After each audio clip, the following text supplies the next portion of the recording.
찬송가 298장입니다.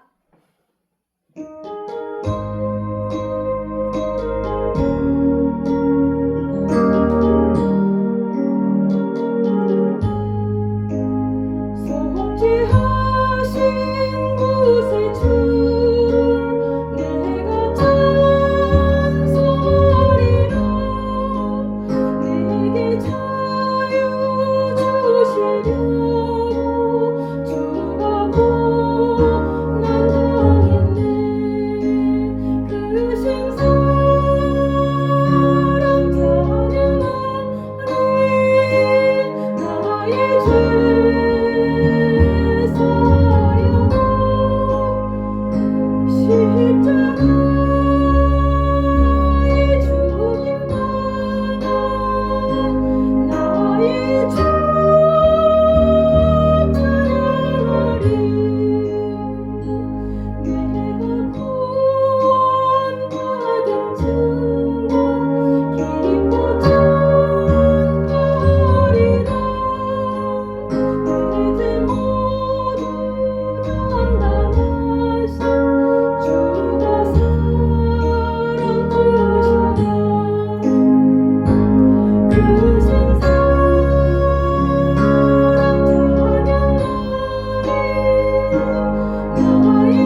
죽음에서 생명으로 나를 인도하셨는데 이 부족한 인간은 왜 자꾸 죽음으로 가는지 모르겠네요. 오늘 말씀을 통해서 여러분들이 하나님의 뜻이 무엇인지를 잘 헤아릴 수 있기를 바랍니다. 오늘 베드로 네 번째입니다. 본문은 마태복음 26장 31절에서 35절입니다. 제가 읽겠습니다. 그때 예수께서 제자들에게 이르시되 오늘 밤에 너희가 다 나를 버리리라. 기록된 바 내가 목자를 치리니 양의 떼가 흩어지리라 하였느니라. 그러나 내가 살아난 후에 너희보다 먼저 갈릴리로 가리라. 베드로가 대답하여 이르되 모두 주를 버릴지라도 나는 결코 버리지 않겠나이다. 예수께서 이르시되 내가 진실로 내게 이르노니 오늘 밤 다굴기 전에 네가 나를 3번 부인하리라. 베드로가 이르되 내가 주와 함께 죽을지언정 주를 부인하지 않겠나이다 하고 모든 제자도 그와 같이 말하니라. 아멘. 제자들에게 이르시되 오늘 밤에 너희가 다 나를 버리리라. 그런데 이 부분을 원어로 직역을 하면 버리리라가 아니라 실족하다라는 겁니다. 오늘 밤에 너희가 다 나를 이라는 단어도 이게 목적이 아닙니다. 목적격이 아닙니다. 그래서 직역을 하면 나 때문에 나로 인하여 네가 실족하리라입니다. 이게 의역된 건데 결국 실족을 하면 그것 때문에 결국은 부인하게 됩니다. 분명히 메시아가 이럴 줄 몰랐는데 그렇게 맥없이 끌려가고 잡혀가고 그러면서 마음에 시험이 된 겁니다. 결국은 그를 부인하게 되고 결국은 도망가게 됩니다. 결과적으로 버리게 된 겁니다. 그런데 이걸 정확하게 얘기하면 제자들에게 오늘 밤에 너희가 나로 인하여 마음에 시험이 들 것이다. 기록된 바 내가 목자를 치리니 양의 떼가 흩어지리라 하였느니라. 그러나 내가 살아난 후에 너희보다 먼저 갈릴리로 가리라. 베드로가 대답하여 가로되 다 시험에 들지라도 나는 언제든지 당신으로 인하여 실족하지 않겠나이다가 더 정확한 표현입니다. 우리 마태복음 11장 4절에서 6절을 보겠습니다.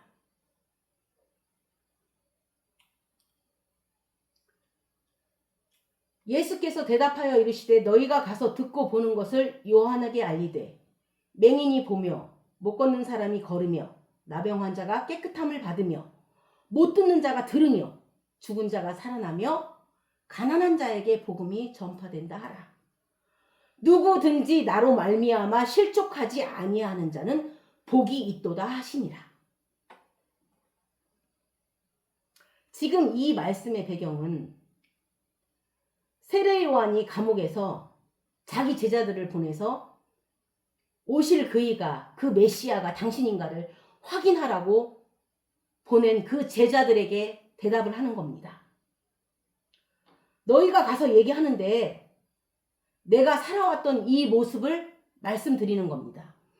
여기 몇 가지 생략된 것도 있습니다. 예를 들면 세리와 창기들과 가까이 하며 그들과 밥을 먹으며 또 그들과 포도주를 나누며 이런 이야기들입니다. 사람들이 생각한 메시아는 이런 게 아니었다는 겁니다. 그들이 오랫동안 기다렸던 메시아는 로마로부터 이스라엘 왕국을 회복시켜줄 그런 사람이라고 생각을 했습니다. 그런데 정작 와서 보니까 이 사람은 문둥병자나 가난한 사람들, 심지어 죄인들과 세리와 창기들과 함께 밥을 먹으며 시간을 보내고 있는 겁니다. 우리가 생각했던 메시아의 모습과는 실제로 예수님께서 살아온 모습이 너무 매치가 안 되니까 정말 의심이 되는 겁니다. 3년 전에 예수님께서 지나가실 때 세례 요한이 분명히 보라 세상 죄를 지고 가는 어린 양이로다 라고 얘기했는데도 불구하고 3년 후에 감옥에서 제자들을 보내는 겁니다. 뭐라고? 바로 당신입니까? 이렇게.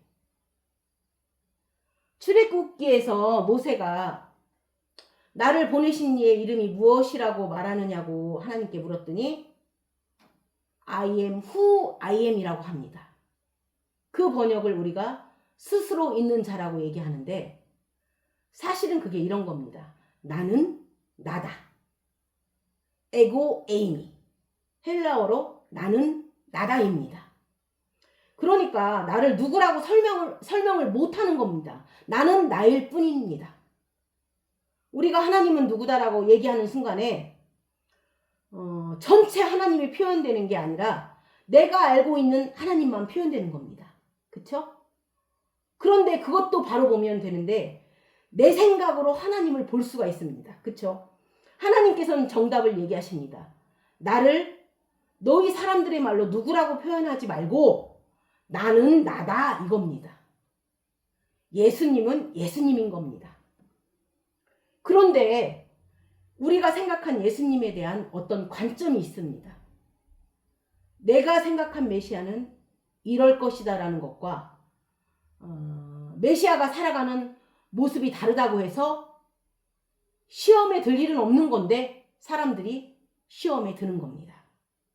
여러분, 담임 목회자가 제가 여러분의 생각과 매치가 안 된다고 해도 여러분의 담임 목회자는 저라는 겁니다. 그런데도 시험에 들었다면 그때 시험에 들은 것, 시험에 들게 한 게 아니라 제가 시험에 들게 한 게 아니라 본인의 생각이 본인을 시험 들게 하는 겁니다. 여기서도 마찬가지입니다. 나는 소경이 보며 안진뱅이가 걸으며 문둥이가 깨끗함을 받으며 기머거리가 들으며 죽은 자가 살아나며 가난한 자에게 복음이 전파된다고 하는데 여기에는 지금 로마와 싸우는 얘기가 하나도 없습니다. 이스라엘을 독립시킨다는 얘기도 없고 강력한 왕국을 세우는 일도 없고 주로 사람들이 거들떠보지 않는 사람들 편에서 시간을 많이 보내셨습니다. 그리고 주님은 죄인들과 시간을 보내며 어부들을 제자 삼으며 그들과 먹고 마시기를 즐긴다는 얘기입니다. 그렇기 때문에 6절에 누구든지 나를 인하여 실족하지 아니하는 자는 복이 있도다 라고 하는데 지금 실족하는 것이 그리스도가 아니고 바로 본인의 눈입니다. 그래서 성경에서 네 눈이 너를 실족해 하거든. 그러니까 시험에 드는 건 본인의 눈이라는 겁니다. 그래서 눈을 빼버리라고 얘기하는 겁니다. 예수님께서 오늘 너의 스스로 생각했던 내가 바로 그 모습으로 나타나지 않을 것을 너희들이 볼 것이다 라고 얘기하는 겁니다. 너희들이 생각했고 보았던 모습, 오병이어로 그 많은 사람을 먹이고 나사로를 살리고 바다 위로 걸어가는 것을 봤는데 그런데 그렇게 맥없이 대제사장들의 하속에게 끌려가고 문책당하고 채찍에 맞고 능욕을 당하고 십자가에 매달리는 그런 일들이 곧 일어납니다. 그러면 이것들은 제자들이 기대했던 바와는 정반대의 모습입니다. 그럴 때 너희들이 시험에 들 것이다 라는 겁니다. 너희들이 시험에 들게 하는 것은 너희들의 나에 대한 잘못된 생각이다 라는 겁니다. 세상에서 제일 큰 죄가 하나님을 모르는 겁니다. 모든 죄는 하나님을 모르는 데서 비롯되는 겁니다. 계시록에 용하고 짐승이 나오는데 우리는 용하고 짐승을 엄청난 적그리스도의 세력으로 생각을 합니다. 그러니까 시대와 때마다 그 용하고 짐승이 막 달라집니다. 역사 때마다 각 세기마다 달라집니다. 그런데 진짜 용은 무엇인가요? 하나님이 바로 하나님이신데 내가 만들어낸 하나님이 있습니다. 짐승, 그리스도, 내가 생각하는 그리스도. 그러니까 실제 그리스도는 안 그런데 내가 지금 만나고 있는 그리스도입니다. 여러분, 애굽에서 출애굽했을 때 모세가 산에 올라갔는데 백성들이 모세를 기다리다가 우리를 애굽에서 이끌어내 주신 그 하나님을 경배하자는 마음에서 자기들의 가장 소중한 것들을 다 텁니다. 금목걸이. 우리가 그 사람들을 함부로 얘기할 게 아니라 그들은 가장 소중한 걸 털었습니다. 그 당시에 애굽은 태양신과 소를 숭배했습니다. 아무래도 농경문화다 보니까 소가 큰 힘이 있는 겁니다. 그들이 하나님이 보이지 않으니까 그들이 생각한 하나님을 소로 만들어버린 겁니다. 소가 하나님이다가 아니라 그들이 여태까지 그 애굽 백성에게 10가지 재앙을 주시면서까지 기적으로 홍해를 가르신 그 하나님이 바로 이런 분일 것이다 라고 생각해서 자기들을 이끌어낸 그 하나님을 경배하기 위해서 금으로 소를 만들었는데 그게 우상입니다. 여러분, 우상이 저기 절에 있는 불상이 우상이 아닙니다. 내가 만들어낸 하나님이 우상입니다. 자기가 알고 있는 하나님이 너무 다 다릅니다. 많은 경우에 우리의 탐심으로 만들어낸 하나님들이 많습니다. 우리의 탐심. 그래서 골로새서에서는 우리의 탐심이 우상 숭배라고 합니다. 골로새서 3장 5절 보실까요? 그러므로 땅에 있는 지체를 죽이라. 곧 음란과 부정과 사욕과 악한 정욕과 탐심이니 탐심은 우상 숭배니라. 우리의 우상 숭배는 이것이니 탐심입니다. 그들이 자기의 가장 소중한 것들을 털어서 만든 것이 금송아지인데 그게 우상이고 계시록의 용입니다. 우리가 생각한 그리스도는 굉장히 대단한 겁니다. 계시록의 13장의 면류관이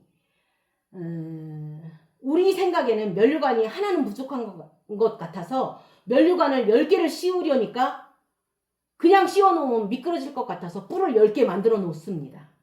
뿔이 10개 달린 짐승. 뿔을 만들어 놓은 게 아니고 10개의 면류관을 올려놓으려니까 뿔이 10개 있는 겁니다. 아마 어떤 사람들은 100개의 뿔도 만들어 놓을 겁니다. 그거는 징그럽게 만들어 놓은 짐승이 아니라 우리가 생각한 그리스도요. 우리가 만들어낸 그리스도입니다. 주님, 당신은 면류관을 쓰시기에 합당합니다. 그래서 면류관을 씌우려고 뿔을 많이 만드는 겁니다. 면류관이 떨어지지 않게 하기 위해서 만든 거고 머리도 하나로는 부족하니까 7개를 갖다 놓는 겁니다. 내가 머리가 하나인데 어떻게 주님이 하나밖에 안 되면 주님이 하나밖에 안 되면 안 되는 겁니다. 그래서 이왕이면 많은 게 좋다고 해서 7개의 머리를 갖다 놓는 겁니다. 사실 그분은 순한 양입니다. 양처럼 털 깎는 자 앞에 있는 순한 양같이 그 곤욕을 당하면서도 입을 열지 않았는데 우리는 곰의 발과 표범의 용맹함과 사자의 입으로 하나님을 만들어 봅니다. 우리는 주님을 그렇게 생각합니다.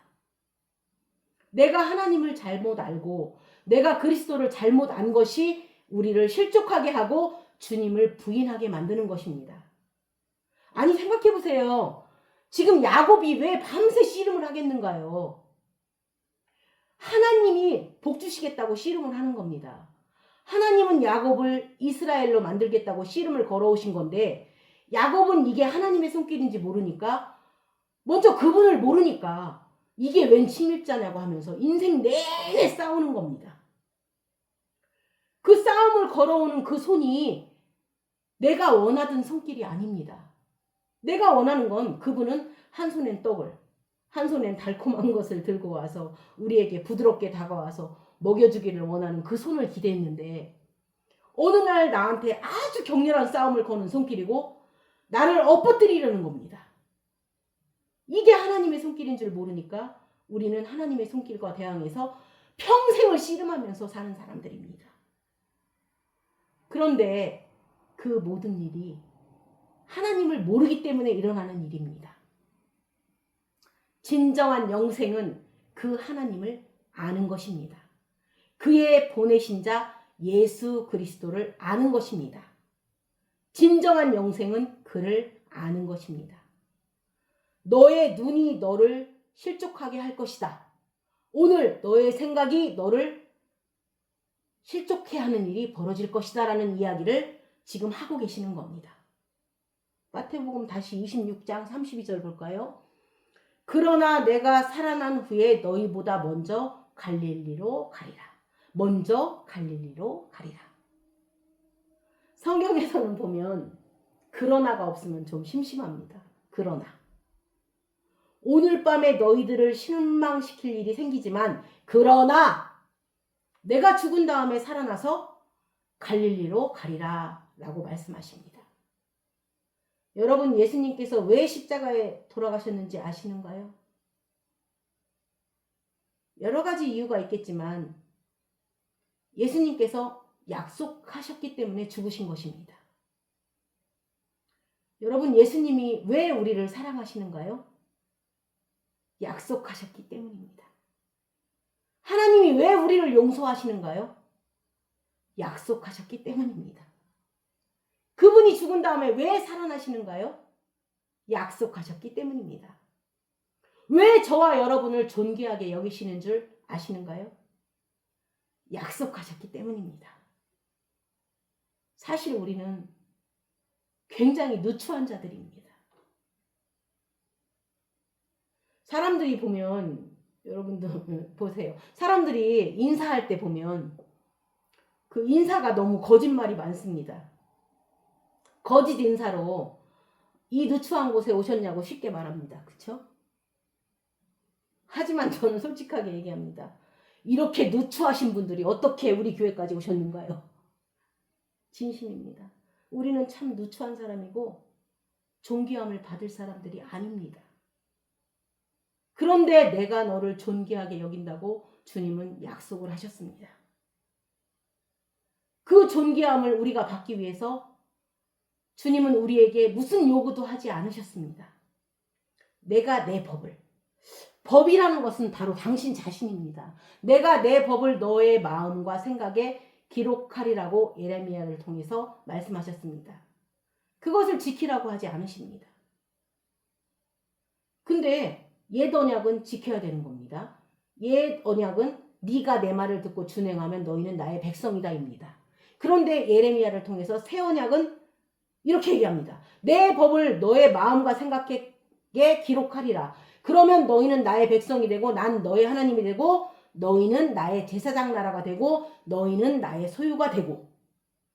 그러니까 우리가 좀 누추하고 우리가 좀 부족해도 그분께서 약속하셨기 때문에 우리가 존귀해지는 겁니다. 그러니까 우리가 아무리 부족해도 주님은 우리를 존귀하게 보신다는 겁니다. 그분께서 하시는 모든 말씀은 약속입니다. 그 약속 때문에 그분은 당신의 마음을 안 바꾸십니다. 진정한 하늘나라는 사실 그 어떤 평강과 의와 희락이 있습니다. 그분의 영이, 그분의 존재가 내 안에서 법이 되시면 되는 겁니다. 생명의 법, 생명의 성령의 법입니다. 그분이 계시면 의가 내 안에 오셨기 때문에 마땅히 우리는 의로워진 거고 마땅히 평강이 있고 기쁨이 있는 겁니다. 그냥 그분이 내 안에 계시면 평강이고 희락이 있는 거고 의가 있는 겁니다. 진리가 우리를 자유케 하는 겁니다. 그런데 이런 모든 것들은 그분이 약속하셨기 때문입니다. 우리의 어떠함 때문에 이루어진 것이 아니라 그분이 약속하셨기 때문에 되어진 것입니다. 그럼 이제 무엇을 약속하시는가요? 사실 여기서 죽은 다음에 살아나겠다는 약속을 다른 곳에서는 더 자세하게 얘기합니다. 내가 3일 만에 살아나리라. 또 다른 얘기는 내가 죽은 자들 가운데서 죽은 자들로부터 살아나리라. 죽은 자들로부터 살아난다는 겁니다. 그 약속을 지금 하고 계시는 겁니다. 그러니까 주님의 약속이 이루어지는 지점이 죽은 자의 그 지점이라는 겁니다. 내가 원하지 않아도 죽은 자들 중에 하나가 될 때 그곳은 주님의 약속이 이루어지는 곳이 되는 겁니다. 내가 원하던 원하지 않던 내가 그 죽은 자들 이거는 복수형인데 그 죽은 자들 중에 내가 하나가 될 때 그곳은 하나님의 약속, 주님의 약속이 이루어지는 장소입니다. 죽은 자들이 될 때입니다. 여러분, 다 죽은 데서 혼자 일어나는 걸 약속하시는 게 아닙니다. 다 죽은 데서 혼자 일어나는 거면 우리가 그 부활절만 부활절이 되는 겁니다. 아시다시피 우리에게는 모든 날이 부활절입니다. 왜냐하면 우리는 지금 율법으로 말미암아 다 죽은 자들입니다. 율법으로 갖다 대면 다 죽습니다. 율법은 지키라고 등장한 게 아니라 우리를 죽이려고 등장한 겁니다. 율법을 갖다 대면 다 죽고 거기서는 다 심판을 면할 수가 없습니다. 형제를 사랑하라는 그 한마디에 우리는 죽는 겁니다. 그 말, 그 율법은 안 죽고 율법은 안 죽는데 율법을 갖다 대는 순간에 우리는 그 율법에 대하여 율법으로 말미암아 죽음을 당할 수밖에 없습니다. 그런데 그 죽음은 또 어떤 일이 일어나는가요? 바로 살아있는 생명이 찾아와서 이게 영생인데 죽은 곳에 생명이 왔다는 사건을 부활이라고 하는 겁니다. 죽은 자를 다시 살려내는 게 아니라 그대로 살려내는 게 아니라 죽은 자의 그 생명은 죽었고 영생이 오셔서 그 생명의 죽은 자의 생명이 되는 겁니다. 다른 생명이 되는 겁니다. 이제부터는 그분의 생명이 되는 거고 그걸 부활이라고 하는 겁니다. 우리는 죽음을 경험하는 그 순간순간은 동시에 부활이 일어나는 순간이 되는 건데 그 주님이 그걸 약속하신 겁니다.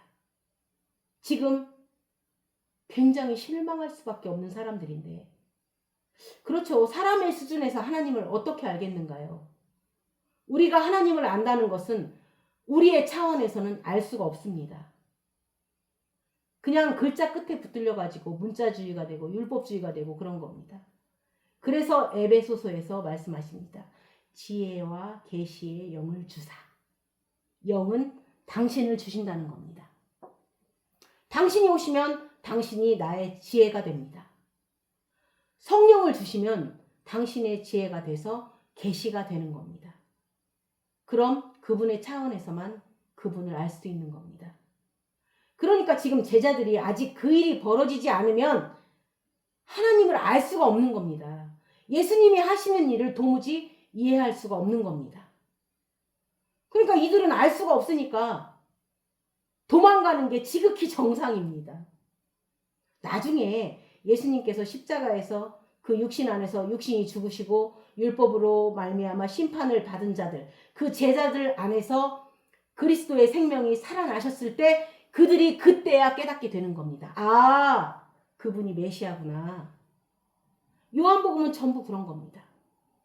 요한이 그걸 보고는 그분이 바로 말씀이시고 그분이 하나님이심을 깨달았던 겁니다. 내가 만지고 보고 함께 먹고 함께 이야기했던 그분이 바로 천지를 창조하신 하나님이심을 깨달은 겁니다. 그것은 자기 지식으로 깨달은 것이 아니라 그분의 영으로 깨닫게 해야 되는 겁니다. 지혜와 계시의 영을 주사 하나님을 알게 하시고 그래서 깨닫게 되는 겁니다. 그래서 지금은 그 일이 이루어지지 않은 지금은 정상적인 사람이면 도망가는 게 정상입니다. 우리는 지금 그거를 탓하는 것이 아니라 우리의 모든 포커스를 사람에게 무엇을 요구하는 것이 아니라 그분의 말씀 한마디 한마디에 집중할 때 그분을 더욱더 알게 되는 겁니다. 그래서 우리는 그분의 말씀에 집중하자는 겁니다. 그럼 이제 주님은 무슨 약속을 하시는 건가요? 오늘 굉장히 실망할 일이 벌어지지만 나는 살아날 것이다입니다. 너희 죽은 자들 안에서 살아날 것이다입니다. 여러분 지금도 그 일이 벌어지고 있습니다. 실제로 예수님께서 그 제자들 안에서만 살아난 것이 아니라 그 이후의 시대를 거쳐서 모든 믿는 자들의 그 깊은 존재 안에서 당신의 생명으로 부활되시는 겁니다. 그래서 제 안에서도 부활되신 거고 여러분 안에서도 부활되신 겁니다. 그런데 그분은 일단 말씀으로 오십니다. 씨앗으로. 작은 밀알 같은 걸로 오십니다. 우리는 흙으로 지어진 밭입니다. 흙에 씨가 들어오면 밭이 되는 겁니다. 흙에 씨가 들어오고 물이 내리면 밭이 되고 밭은 반드시 어떤 생명을 내줍니다. 생명. 그런데 사람들이 밭을 보면서 생명과 밭을 별개로 보는데 그렇지 않습니다.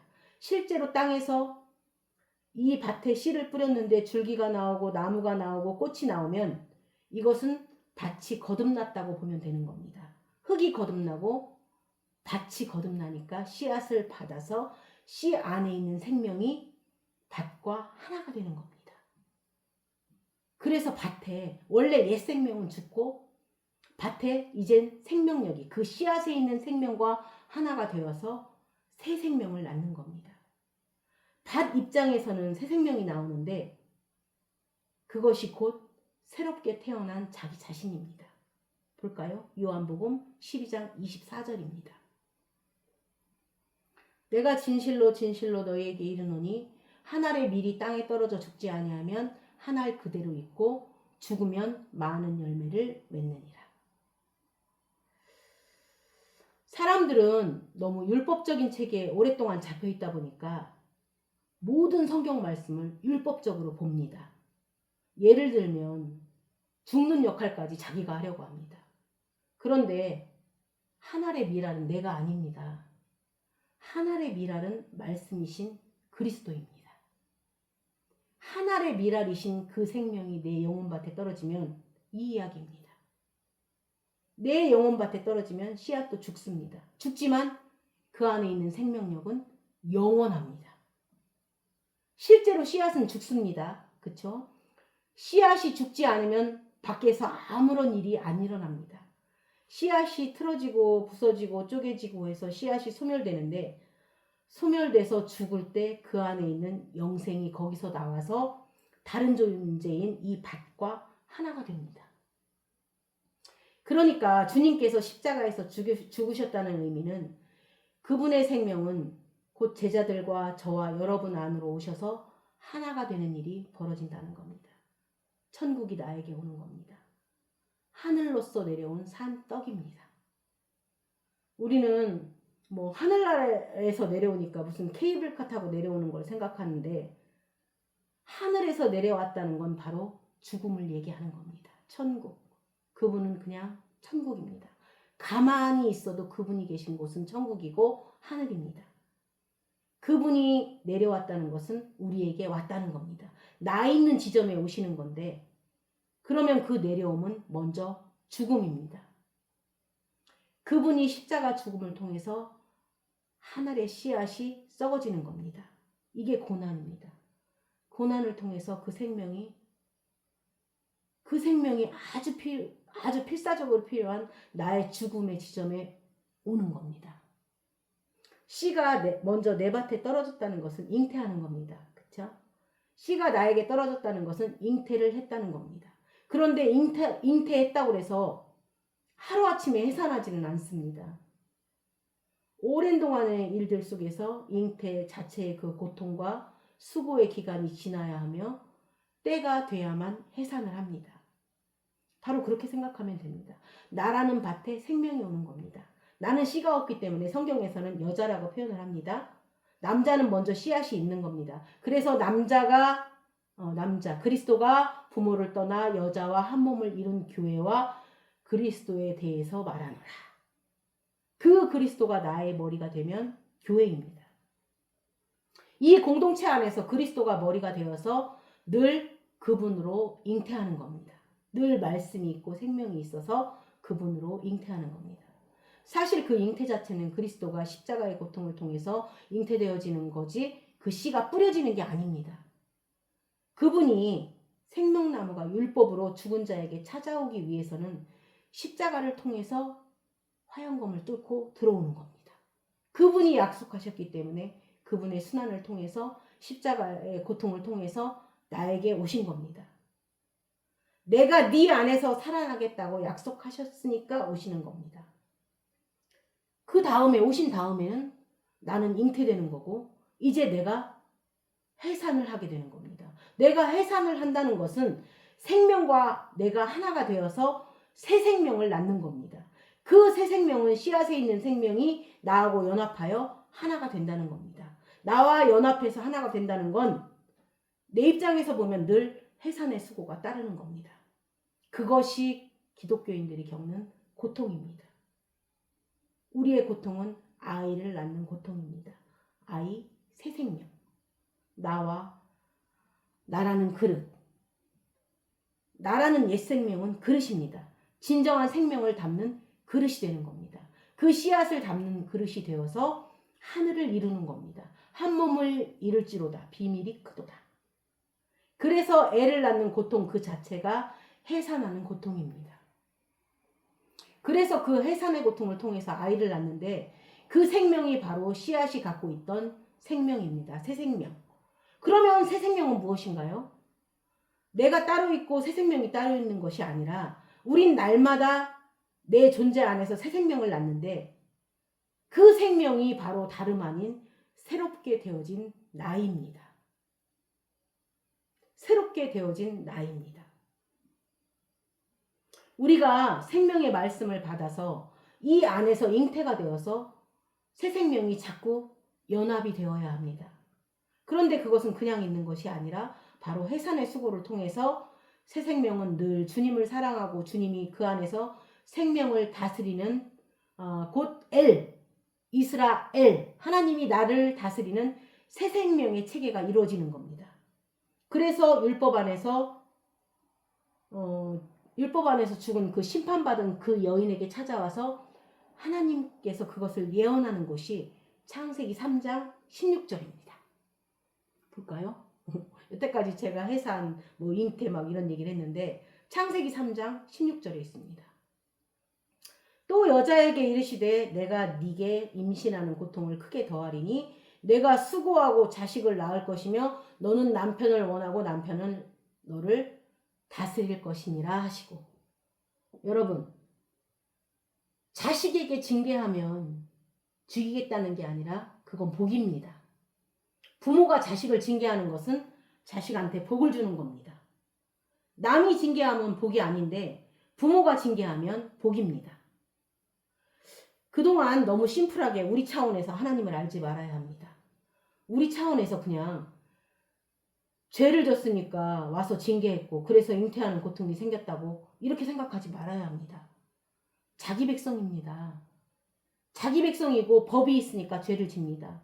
남의 백성은 법이 없으니까 죄인이 아닙니다. 내 백성이니까 법이 있어서 죄인이 되는 겁니다. 법에 대해서 심판을 한다는 말인데 심판은 죽이겠다는 것이 아니고 회복시켜주고 구원하겠다는 겁니다. 잉태의 고통은 바로 새 생명을 낳는 수고로 연결이 됩니다. 그래서 그리스도인은 늘 발꿈치를 물리면서 사는 겁니다. 대신에 발꿈치는 물리는 대신에 머리는 안 깨지고 고통은 있으나 죽지는 않는 겁니다. 욥에게 저를 죽이지는 말자. 생명은 하나님께 달려있다고 합니다. 그에게는 어떤 고통이 있어도 나중에 정금을 만들어내는 하나님의 도구로 쓰임을 받게 됩니다. 자기 백성입니다. 그럼 나중에 어떤 체계가 되는 건가요? 늘 우리는 주님을 사랑하는 일만 합니다. 일만 있습니다. 주님은 우리를 다스리고 남편은 널 다스리고 너는 남편을 사모하라는 겁니다. 이런 징계는 받아도 됩니다.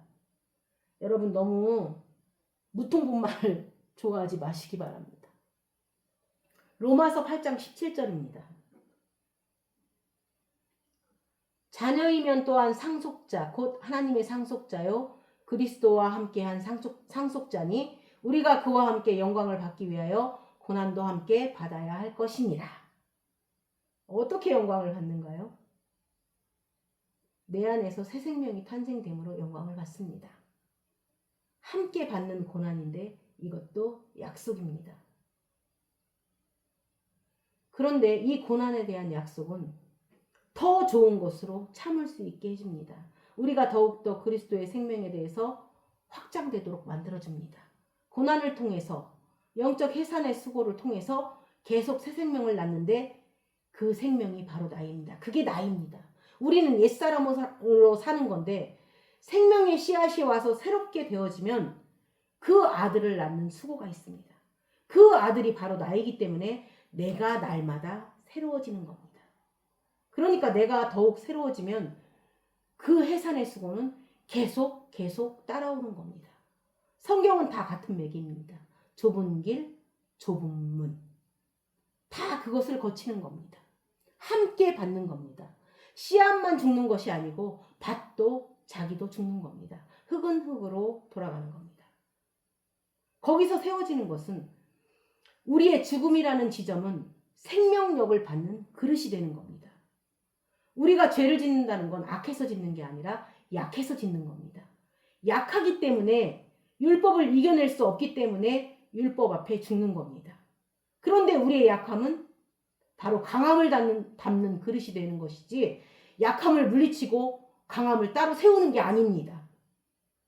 우리의 모든 실존을 주님을 담는 그릇이 될 겁니다. 그러니까 내가 죄인이다라는 것은 법을 가지고 있는 한 더 이상 죄인의 자리에서 내가 나올 수가 없고 어디를 가도 죄인입니다. 하나님의 백성이면 법을 받았기 때문에 누구나 죄인입니다. 우리에게 죄인됨은 항상 그릇이 되는 겁니다. 바로 구원자가 오실 자리요 종점이 되는 겁니다. 그래서 죄인의 자리에 구원자가 오시면 그게 구원입니다. 자기 백성을 저들의 죄에서 구원할 자라. 함께 고난입니다. 그러면서 주님은 갈릴리로 간다고 말씀을 하십니다. 여러분 사실 진짜 우상이 나하고 떨어져 있는 그리스도가 우상입니다. 그분이 내 생명으로 들어와야지 그리스도입니다. 나하고 떨어져 있는 거는 그냥 내가 만들어낸 그리스도입니다. 그분의 뜻은 피조물을 만들어서 그렇죠. 당신의 당신의 모든 절대성을 포기하면서 만든 게 피조물입니다. 당신의 모든 절대성을 비우면서 그 비움의 결과로 만들어낸 게 아담의 실존이라는 말입니다. 그리고 여기에 당신의 실체를 집어넣는 겁니다. 그게 하늘이 내려와야 되는 겁니다. 피조물의 능력으로는 하늘로 다가설 수가 없습니다.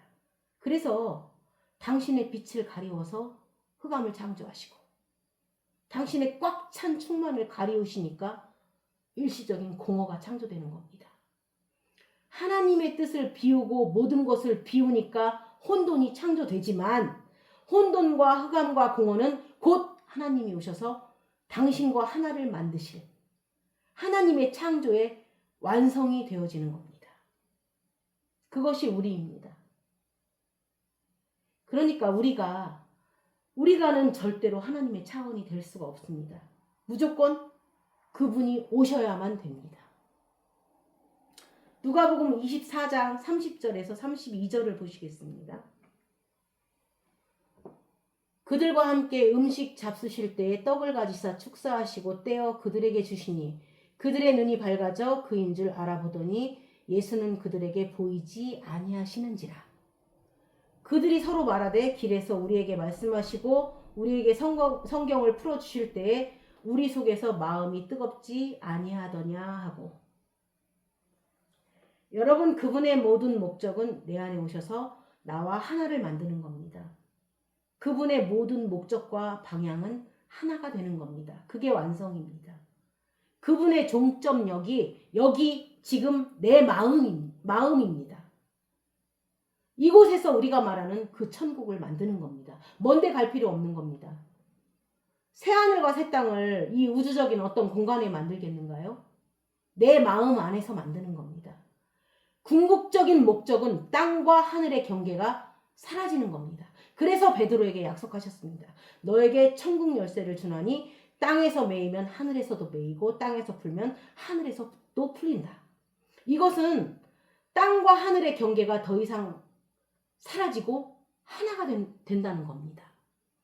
하나가 되려면 그것은 땅에 올라갈 수 없어서 하늘이 오셔서 땅을 하늘로 만드는 겁니다. 그것을 우리가 새하늘과 새 땅이라고 합니다. 이 우주적 종말이 일어나는 게 아닌데 우리가 자꾸만 우리 차원에서 하나님을 생각하니까 인구의 3분의 1이 죽고 무슨 일이 일어난다고 하는데 이런 일이 일어나면 뭐 하는가요? 그 사람이 그대로인데. 아니 이 땅에 뭐 새하늘이 창조되면 뭐 어쩔 건데요. 그 사람이 그대로인데 아직도 우상을 섬기고 있고 아직도 성령님 하는데 내 안에는 다 욕심으로 만들어낸 금송아지만 잔뜩 한데요.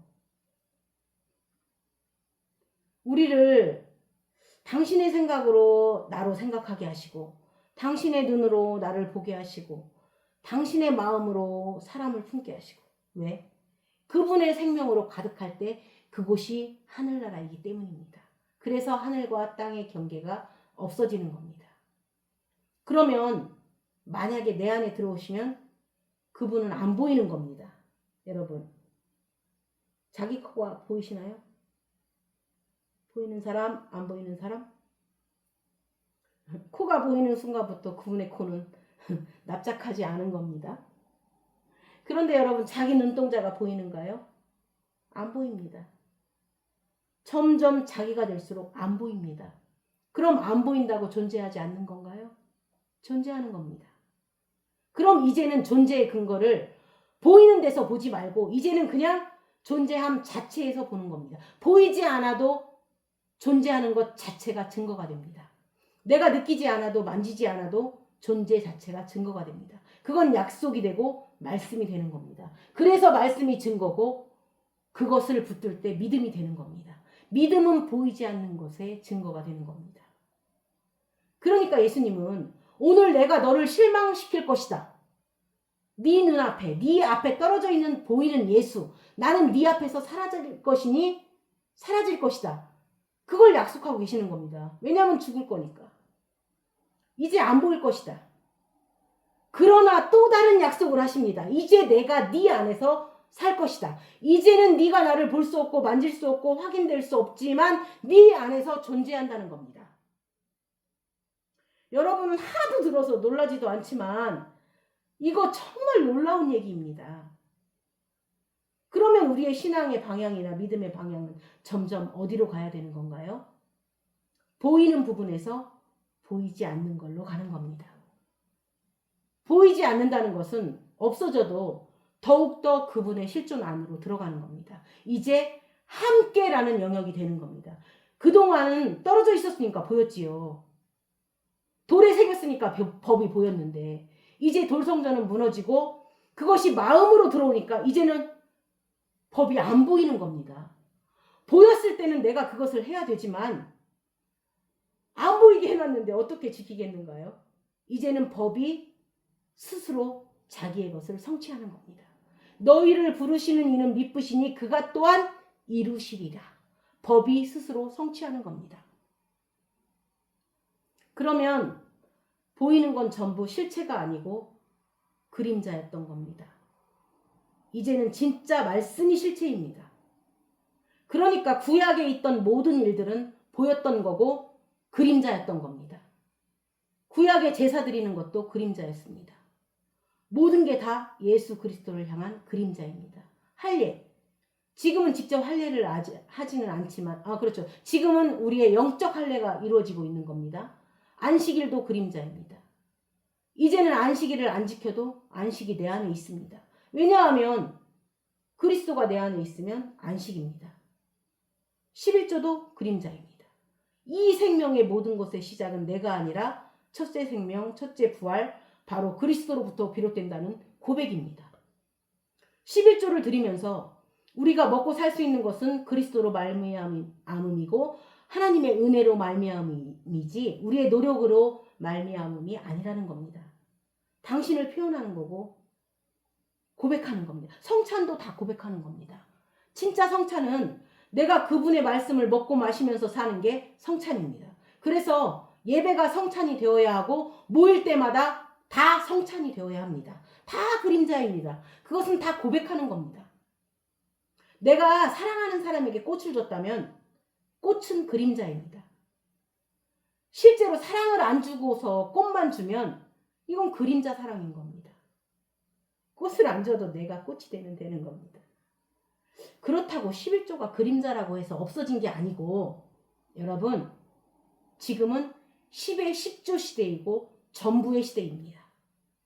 내가 안식입니다. 그리스도가 내 안에 있으면 그날이 안식일이고 주님이 내 안에 계시면 그날이 주일입니다. 내 삶이 주일입니다. 내 인생이 주일이고 내 삶의 모든 것이 11조입니다. 그리스도가 11조입니다. 그래서 이제는 바울을 통해서 연보의 시대가 온 겁니다. 바울은 11조라는 단어도 쓰지 않습니다. 연보, 버릴 연자, 도울보. 나의 소중한 것을 버렸는데 그것이 부족한 부분을 메꾸는 겁니다. 하나님이 하시는 일입니다. 그런데 연보는 11조로 하라는 겁니다. 내 안에 그리스도가 모든 소득의 첫 소산이 되어서 그분이 나의 마음이 내어드리면 그것이 연보입니다. 보이는 것들은 안 보이는 실제의 그림자라는 말입니다. 그래서 우리가 돌아보는 것은 보이는 것이 아니고 보이지 않는 것이니 보이는 것은 잠깐이요 보이지 않는 것은 영원하다고 하는 겁니다. 하나님의 입에서 나오는 말씀, 언약. 우리가 지금 이렇게 왜 살아있는가요? 언약 때문입니다. 우리가 여기서 예배를 드릴 수 있는 것도 우리가 용서함을 받는 것도 언약 때문입니다. 그분께서 십자가의 생명을 버리시고 우리 죄를 사하여 주신 것은 그것이 완전한 목적이 아닙니다. 우리의 죄를 깨끗이 사해 주심으로 가장 온전하신 그분이 오실 수 있게 만드는 겁니다. 우리의 영을 새롭게 하사 깨끗게 하사 그곳에 당신이 오셔서 생명을 주시기 위해서 내 안에 거하시기 위해서 내 삶에 독생자를 주시기 위해서 오시는 겁니다. 그러니까 신앙의 방향은 보이는 곳에서 보이지 않는 걸로 가는 겁니다. 점점 안 보입니다. 그러면 안 보인다고 해서 없는 건가요? 점점 영역이 덜해지는 건가요? 아닙니다. 이제는 안 보이던 걸 보는 겁니다. 점점 하나님의 뜻을 보는 겁니다. 눈은 후패하는데 우리 몸은 후패하는데 이제는 진리가 보이고 그날의 질서가 보이면 되는 겁니다. 나의 개혁의 대상은 교계나 타인이 아니고 바로 나라고 말씀하시는데 그것이 내 인생에 하나님에게서 받은 말씀 중에 가장 큰 축복이었습니다. 하나님의 계획이 나라는 걸 깨달았습니다. 주님도 점점 안 보이는 쪽으로 갑니다. 우리는 자꾸 눈앞에 하얀 옷 입은 주님을 기다리는데 안 보이는 그분을 만날 수 있어야 합니다. 빛이신 그분을 만나야 합니다. 누가복음 24장 30절에서 31절 보시겠습니다.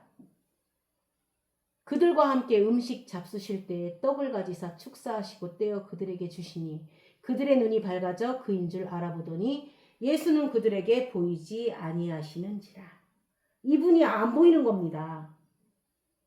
나는 갈릴리로 가리라 말씀하시지만 이제부터 주님은 보여서 존재하는 게 아니라 안 보이시지만 그들 속에 존재하십니다. 전에는 나타나는 하나님이라면 이제는 존재하시는 하나님이고 존재하지만 이제는 내 안에서 나의 생명이 되신 하나님입니다. 그리스도 하면 거리감이 있는데 이제는 땅과 하늘의 경계가 사라져서 하나가 되는 겁니다. 내 안에 내가 되는 겁니다. 그래서 끊임없이 그분의 생명을 씨로 받아서 잉태하는 고통과 해산의 수고를 통해서 새 생명을 낳을 때 그 생명이 곧 새롭게 되어진 나라는 겁니다. 이것은 수고가 따르고 고통이 따르지만 내 안에 하나님의 생명이 하나를 이루는 놀라운 일을 약속하시는 겁니다. 이걸 모르니까 부인하는 겁니다. 베드로가. 이걸 알면 부인하겠는가요? 아브라함이 그 아들을 드렸을 때도 도로 받는다고 했는데 죽은 자 가운데서 살리실 걸 믿었습니다. 그럼 죽은 자 가운데서 다시 살아난 게 누군지 아시나요? 아브라함이 이삭을 단에 올렸는데 물론 칼로 죽이지는 않았지만 단에 올렸다라는 것은 제사니까 이미 죽음을 거치게 한 겁니다. 그러면 단에 올렸는데 도로 받았고 죽은 자 가운데서 살아서 받았습니다. 그러면 구약의 모든 사건은 그리스도를 예표한다고 했습니다. 그럼 이것도 그리스도를 예표하는 일인데 그럼 누구를 받은 것인가요? 그 아들 이삭의 죽음 속에서 다시 돌려받은 것은 죽음에서 부활하신 그리스도의 생명을 받은 겁니다. 보이는 이삭은 사라지고 보이지 아니하는 이삭 안에 있는 그리스도의 생명이 있는 겁니다. 보이는 예수님은 죽고 사라지고 보이지 아니하는 예수님. 진리가 내 안에 받는 것이 그 목적이었던 것입니다. 그런데 그때는 그걸 알 수가 없습니다. 왜냐하면 보이지 않는 예수님이 내 안에 들어오지 않는 들어오지 않는 한 그 일을 아무리 얘기해도 사람으로서는 이해할 수가 없습니다.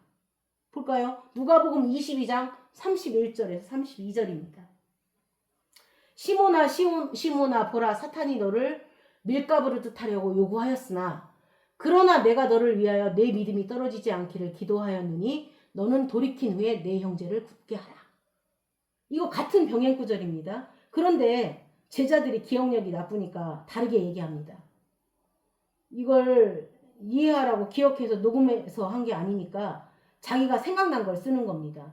그러니까 마태는 이게 생각이 났는데 마태는 생각이 안 났는데 누가가 이 일이 생각난 것입니다. 다시 말하지만 그래서 성경은 진짜라는 겁니다. 지금 이 본문에 보면 한 사람에게 둘이 달라붙었습니다. 베드로에게 주님과 사단이 붙었습니다. 사단의 목적은 망하게 하는 겁니다. 망하게 하기 위해서 베드로가 무너져야 됩니다. 베드로는 주님의 뜻을 모르니까 지금은 모르니까 무너질 수밖에 없습니다. 사람의 생각으로 주님을 보니까 실족되어 있으니까요. 뭐 저렇게 맥없이 끌려가. 그분을 내가 아는 그분으로 알고 있었기 때문에 그분이 어떤 일을 하더라도 우리는 넘어질 수밖에 없고 부서질 수밖에 없습니다. 그러니까 사단은 이거를 최고의 기회로 삼는 겁니다. 교인들이 누가 다퉜다 하면 사단은 막 달려드는 겁니다. 잘 됐다고. 밀가부르듯 하는 겁니다. 여러분 교회가 막 싸우면 하나님은 손해 안 봐요. 하나님은 손해 안 보고 싸우는 사람만 손해 보는 겁니다. 교회가 둘로 갈라졌다 그러면 교회가 하나였었는데 둘로 늘어나는 겁니다. 그럼 하나님 손해 아니에요. 교회가 작아진 거지 하나님 나라는 안 망합니다. 그러니까 사람이 보는 것과 사단이 보는 것과 하나님이 보는 건 다릅니다. 여러분 사단이 우리보다 머리가 조금 좋습니다. 그래서 하나님은 사단이 수고한 것을 가지고 당신의 뜻을 이루는데 도구로 쓰십니다. 사단은 밀가부릇해서 베드로가 자기의 스타일과 자기의 의리와 자기의 사랑과 주는 그리스도시요 하는 사랑의 고백 이런 것 앞에서 무너지기를 원합니다. 그쵸? 사단이 원하는 일이잖아요. 그래서 베드로가 그 일을 그만두고 절망을 느끼게 하고 회의를 느끼게 하고 자기를 비관하게 만드는 겁니다. 그걸 원하고 그쪽으로 몰아가는 겁니다. 그 예수님의 영이 베드로 안에 오셔서 그의 생명이 되고 지혜와 계시가 될 때까지는 베드로가 전혀 모르는 것입니다. 왕이 될 그리스도 예수를 쫓아다니면서 이분과 함께하면 뭔가를 기대했는데 이렇게 처절하게 끌려가시고 자기가 칼을 들어서 말구의 길을 베었는데도 도로 붙여주시고 칼을 쓴 자는 칼로 망한다고 하시면서 거기서 힘없이 잡혀가고 쓰러지는 걸 보는 겁니다. 우리가 살면서 베드로와 똑같습니다. 굉장한 기대를 가지고 예수님을 믿으면 엄청난 일이 이루어져야 하는데 그게 안 되니까 이게 뭔가 싶습니다. 장사하는 분들은 가게 매상은 계속 떨어지고 애들은 오히려 좋은 대학교를 못 가는 일들이 생기는데 이런 일들은 다 내가 생각했던 것이 아닙니다. 내가 생각했던 하늘나라의 방향이 아닌 것입니다.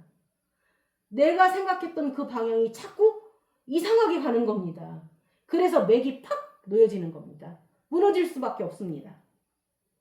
우리가 예수님을 믿으면 무엇인가 획기적으로 달라질 줄 알았습니다.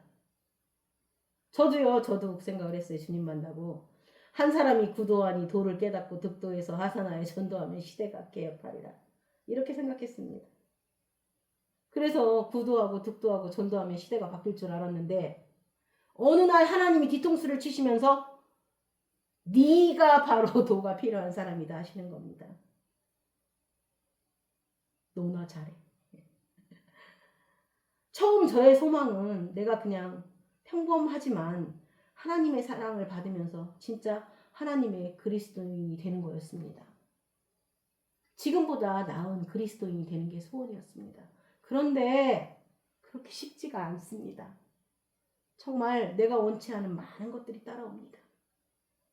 우리는 예수님을 믿는다라는 것이 엄청난 일이 일어날 것으로 폭파되는 것을 기대하는데, 그런데 그게 안 됩니다. 그래서 사단이 우리로 실족하게 하는 그 작전이 먹혀 들어가는 겁니다. 그래서 베드로처럼 무너지고 주님을 부인하기까지 됩니다. 그런데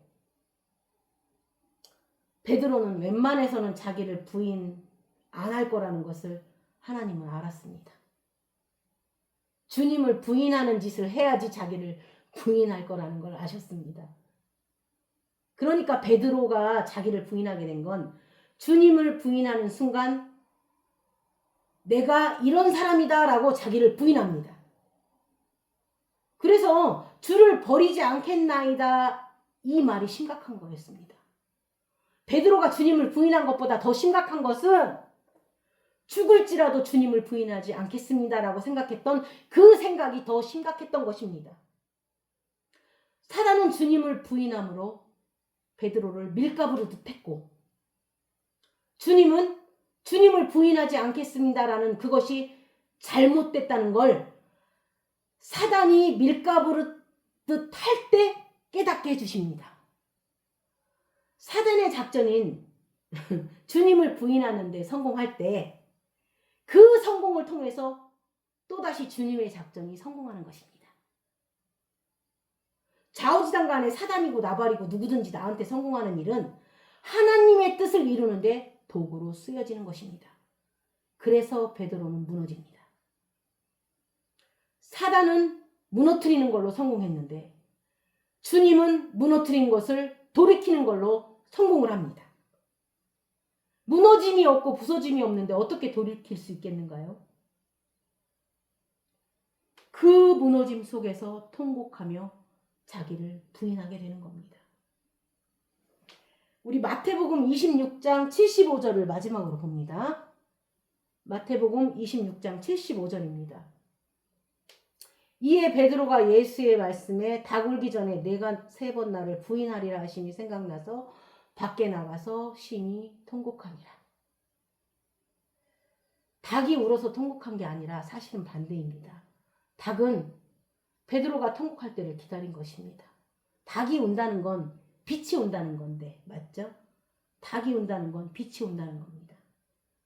깜깜한 하늘, 옛 땅은 사라지고 빛이 오기에 새 하늘이 온다는 것입니다.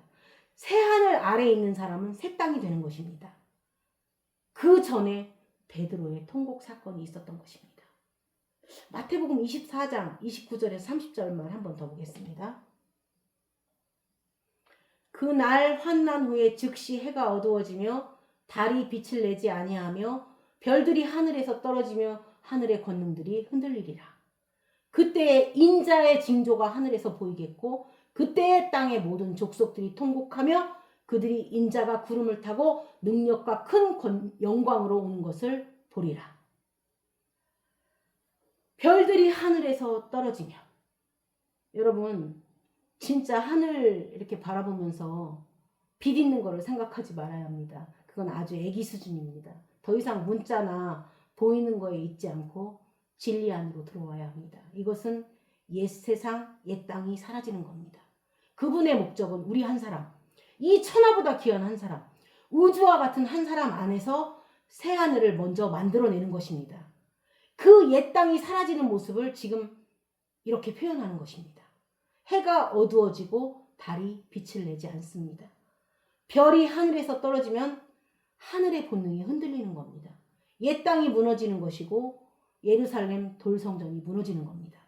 율법 성전이 무너지는 거고 그래서 예루살렘 성이 무너지는 겁니다. 그들이 잘못했기 때문에 하나님이 징계를 내리는 것이 아니라 그 그림을 통해서 전 세대에 살고 있던 하나님의 백성들에게 실체를 보여주는 겁니다. 성경에서 일어나는 이스라엘 사람들의 모든 일은 이 시대를 살고 있는 모든 백성들에게 실제 진리가 이렇게 나타날 것이라는 것을 보여주는 역사를 통해서 나타나는 겁니다. 그래서 가장 처참했던 게 예루살렘 성이 멸망되는 겁니다. 진짜로 죽은 아이들을 삶아먹는 일이 생길 정도로 비참했었습니다. 그 대환란은 우리 안에서 일어나는 종말을 보여주는 겁니다. 옛 언약에서 새 언약으로 내려갈 때 내가 다 무너지는 겁니다. 무너지다 보면 죽음까지 가는 겁니다. 나는 저 형제를 미워하고 싶지 않은데 어느 날 보니까 미워하고 있는 겁니다. 우리는 자기 생각대로 안 되기 때문에 날마다 엄청난 고통이 있는 겁니다. 그래서 그 옛 언약은 무너지는 겁니다. 무너져야 됩니다. 다 지나갔으니, 이전 것은 지나갔으니 내가 새로운 피조물이 되는 것입니다. 새 땅은 새 하늘과 하나가 되는 것입니다. 30절에 인자의 징조가라고 그랬는데 주님은 그때는 육신으로 계셨습니다. 이제는 인자가 오리라 하면 우리는 자꾸만 나중에 재림하는 예수님만 생각하는데, 인자가 온다고 하는 것은 일단 말씀으로 오시는 겁니다. 주님이 내가 실상은 너희를 떠나는 게 유익이라고 하셨는데, 왜냐하면 보이는 예수에서 이제는 진리로 오실 분임을 끊임없이 얘기한 겁니다. 그래서 여기 있다 저기 있다 이런 거 찾아가지 말라는 겁니다. 동편에서 빛이 번쩍하는 빛의 역사로 오시는 겁니다. 말씀으로 진리로. 그분이 바로 인자였습니다. 인자가 그렇게 오시는 겁니다. 인자가 머리 둘 곳이 없었는데 율법과 선지자의 목이 잘린 곳에 인자가 머리가 되어서 우리 교회가 탄생하는 것입니다. 율법의 목이 잘려야만 그 인자가, 그리스도가 생명이 되는 겁니다. 모세가 죽어야지만 그때부터 가나안이 되는 겁니다. 선지자가 죽는 지점에서부터 가나안입니다. 모세가 가나안으로 못 들어간 것이 아니라 모세가 죽는 지점부터 가나안입니다. 선지자와 율법이 죽는 지점부터입니다. 그런데 율법이 죽는 게 아니라 그 율법 아래에서 우리가 죽는 겁니다. 그러니까 결론은 우리에게는 죽음이라는 대환란이 있다는 겁니다. 그리고 30절에 보면 그때 인자의 징조가 하늘에서 보이겠고 땅의 모든 족속들이라고 합니다. 왜 모든 족속들이라고 하겠는가요? 너나 할 것 없이 하나님의 백성들은 다 통곡하는 겁니다. 이것이 베드로의 통곡입니다. 이 통곡은 닭이 우는 것과 맞물립니다. 새벽이 오는 것과 맞물립니다. 그때 인자가 구름을 타고, 여러분 인자가 뭉게구름을 타고 오시겠는가요? 성경이 말하는 구름은 바로 나 자신을 얘기합니다. 주님을 증거하는 허다한 증인들입니다. 그래서 복수형으로 쓰는 겁니다. 그러면서 구름을 타고 할 때 그 타고라는 단어가 메타라는 전치사인데 타고라는 뜻이 아니라 그 속에서라는 뜻입니다. 구름들 속에서 인자가 오십니다.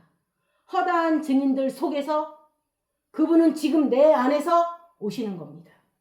이제는 실체예요. 진리입니다.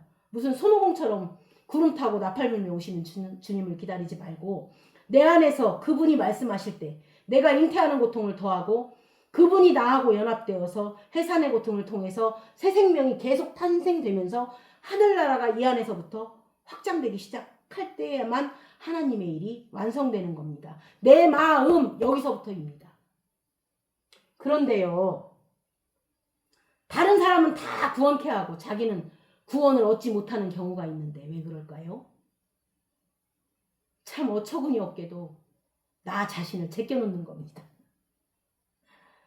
교회 생활도 열심히 하고 헌금도 열심히 하고 전도도 열심히 했는데 나를 제껴놓는 겁니다. 여러분, 나입니다. 내 마음. 여기부터 시작이 되는 겁니다. 제발 나를 제껴놓고 엉뚱한 짓 하지 마세요. 내 안에서부터 통곡이 있는 거고 닭이 우는 겁니다.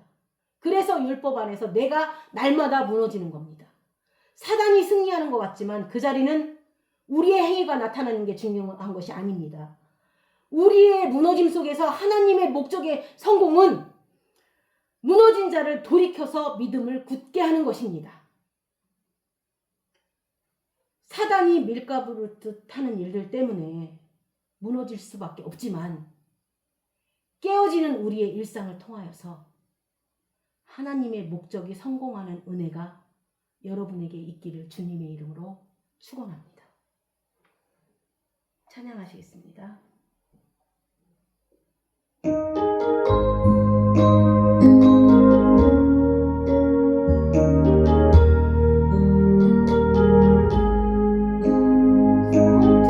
하신 곳을 주 내가 찬송하리라. 내게 자유 주시고 주가 원하겠네.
그 신상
기도하시겠습니다.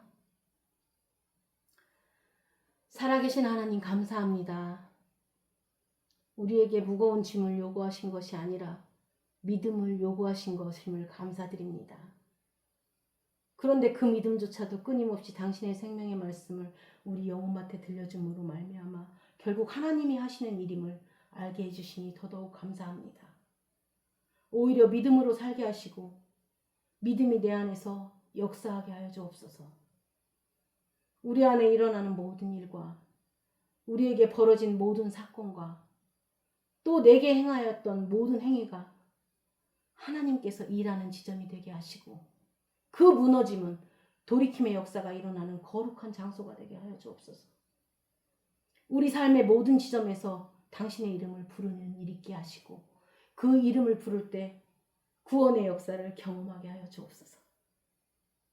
내 안에 있는 하늘나라를 멀리하지 않게 하시며 그 하늘에서 살게 하시며 그 하늘에서 교통하게 하시고 하늘의 지혜와 계시의 영으로 하나님을 더욱더 알게 하여 주옵소서.